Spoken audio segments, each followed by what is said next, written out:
Hi guys, igama lami nguZinhle. So namhlanje ngenza i-review ye-episode yayizolo. Izolo sibonile-ke ukuthi i-Will iphumile enikeza uMangcobo zonke izinto zakaXabashi nebhizinisi imbala.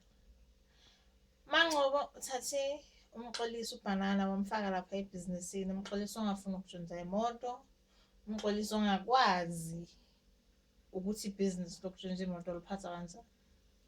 Ngapha sino-MK Umkhonto nawe ufuna ukuphatha, kodwa manje kubeka umxolisi esitulweni. So ngibona ukuthi mina Umkhonto nomxolisi bazoba ngesihlalo lapho ukuthi kahle kahle ubani okumele ahlale, ubani okumele aphathe ibhizinisi nokuthi ibhizinisi kumele liphathwe kanjani. Alright, and bese kuba khona uMabuzi. Hey guys, uMabuzi uthanda imali.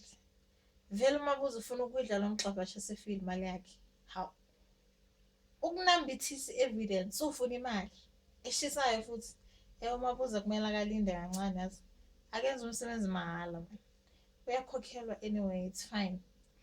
And khona bani futhi, khona uNosipho siyambona manje u-vulnerable, akanabani.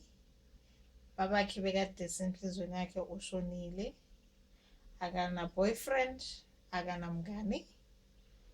Umamakhe uzithandela umxolisi njengoba naye eseshilo, so asazi ukuthi ngoNosipho kuzokwenzakala.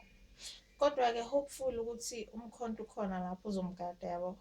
So yeah, njengoba sengishilo ukuthi manje-ke kusazobanga ibhizinisi nokuthi ibhizinisi lihamba kanjani. Shabo.